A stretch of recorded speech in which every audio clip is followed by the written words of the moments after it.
مرحبا أعزائي المشاهدون أينما كنتم من العالم العربي الكبير. كلاسيكو البارسا والريال ينطلق. كرة هناك تولي مناسبة لك مودريك.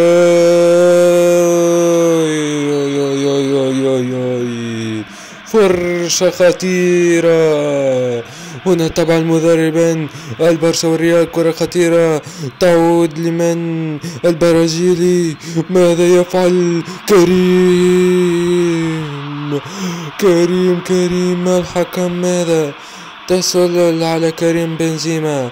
التوزيع من فينيسيوس جونيور والمتابعة من كريم، ولكن تسلل. تعود كرة لبرشلونة. يو غلطة دفاع. يو ماذا يقول؟ ممكن تسلل يا لاعبين برشلونة. ماذا يقول؟ هدف لبرشلونة. يسعى الكلاسيكو. يبدأ الكلاسيكو بهدف جميل بغلطة دفاعية أكملها المدافع.